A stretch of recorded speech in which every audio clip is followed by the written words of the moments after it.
आज आपण या व्हिडिओमध्ये वर्ग 10 मधील मॅथ 1 चा 1.3 पाहणार आहोत.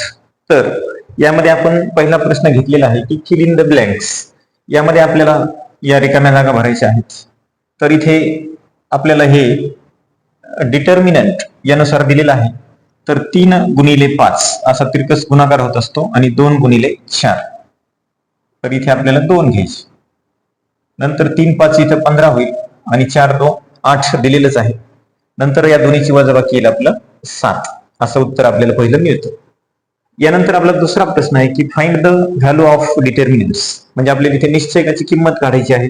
निश्चयकाची किंमत काढत असताना आपल्याला याच पद्धतीने सोडवायची आहे. म्हणजे -1 गुणिले 4, त्यानंतर -7 गुणिले 2. हे 4 -7 दुने 14. आता मायनस मायनस प्लस होईल -18 असं आपल्याला उत्तर याचं मिळतं. आता यानंतर आपल्याकडे हा आपण पहिला प्रश्न यामधला पाहिला. यामधील आपण आता दुसरा प्रश्न पाहूया. यामधील आपला दुसरा प्रश्न त्याच प्रकारचा आपल्याला दिलेला आहे की इथे आपल्याकडे 5 -7 3 आणि 0. तर इथे सुद्धा 5 गुणिले 0 -3 गुणिले -7 होईल. नंतर हा गुणाकार 5 0 0 मायनस मायनस प्लस होईल 7 त्रिक 21 म्हणजेच आपलं उत्तर 21 मिळतं. यानंतर आपला तिसरा प्रश्न इथे दिलेला आहे.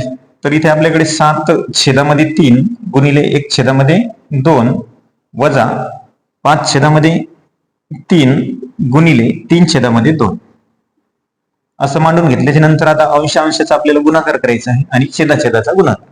7 1 7 3 दुने 6 वजा 5 त्रिक 15 आणि 3 दुने 6. आता छेद सारखा आहे म्हणून 7 वजा 15 छेदामध्ये 6 घेऊ आणि 15तून 7 गेले तर वजा 8 छेदामध्ये 6 राहतात. याला आपण छोटं रूप केलं तर 2 त्रिक 6 2 चौक 8 म्हणजेच वजा 4/3 असं आपल्याला उत्तर मिळतं. तर हे सिंपल प्रश्न आहेत. 1-2 मार्कासाठी आपल्याला परीक्षेमध्ये विचारले जातात. यानंतर 1.3 मधील आपण प्रश्न तिसरा क्रेमर्स रूलचा पाहूया. तर आपल्याकडे प्रश्न तिसरा आहे की क्रेमर्सची मेथड आपल्याला इथे वापरायची आहे. Cramer's rule. यासाठी आपल्याकडे सर्वप्रथम 2 समीकरण आपल्याला दिलेले आहेत. यामध्ये आपण पहिलं समीकरण आहे म्हणून A1 साठी 3 घेऊ. त्यानंतर B1 साठी -4 आणि C1 साठी 10 या किमती काढून घेतल्या. दुसऱ्या समीकरणामध्ये A2 साठी 4, B2 साठी 3 आणि C2 साठी 5 अशा किमती काढून घेतल्याच्या नंतर आपल्याला काय करायचे की आपल्याला एक D, त्यानंतर dx आणि dy अशा 3 किमती काढायच्या आणि मग नंतर x आणि y ची उत्तरे शोधायची. तर D साठी आपला एक सूत्र आहे की A1 A2 B1 B2 यानुसार त्याची मांडणी करायची. A1 ची किंमत आपल्याकडे इथे 3 आहे, A2 ची किंमत 4 आहे, त्यानंतर B1 ची -4 आणि B2 ची 3. आता डिटर्मिनंट सारखंच तिरकस गुणाकार करायचा.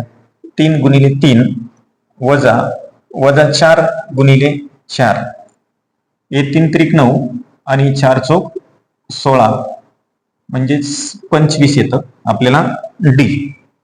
अशाच पद्धतीने आपल्याला dx शोधायचा आहे. त्यासाठी आपलं C1 C2 आणि B1 B2 असा एक फॉर्म्युला आहे. यानुसार आता आपल्याला C1 ची आणि C2 ची किंमत घ्यायची आहे म्हणजे 10 5 आणि B1 B2 -4 आणि 3. यानंतर अशाच पद्धतीने गुणाकार 10 गुणिले 3 -4 गुणिले 5 हे 30 प्लस 4 5 20 म्हणजे हे आलं 50. आता आपला तिसरा टप्पा dy काढण्यासाठी. मग dy काढण्यासाठी A1 A2 आणि C1 C2 हा एक फॉर्म्युला आहे. यानुसार किमती घ्यायच्या. A1 ची किंमत 3 आणि 4 3 आणि 4 घ्यायची. 3 4 आणि 10 5 C1 C2 ची किंमत. मग 3 गुणिले 5 वजा 10 गुणिले 4 3 5 15 आणि 10 4 40. तर इथे येईल आपलं वजा 25 असं उत्तर आपल्याला मिळालं. आता आपल्याला dx आणि dy असे 3 उत्तरे आपल्याला मिळालेली आहेत. आता आपल्याला x ची व्हॅल्यू काढण्यासाठी dx छेदामध्ये d असा फॉर्म्युला घ्यायचा आणि मग dx ची किंमत आपल्याला किती आलेली आहे 50 आणि d ची किंमत 25 म्हणजेच 25 दुने 50 म्हणजे x ची व्हॅल्यू आपल्याला 2 मिळाली. आता y ची काढण्यासाठी आपल्याकडे dy छेदामध्ये d घ्यायचे, dy ची किंमत -25 आलेली आहे आणि d ची 25, 25 एक 25 -1 उत्तर येईल.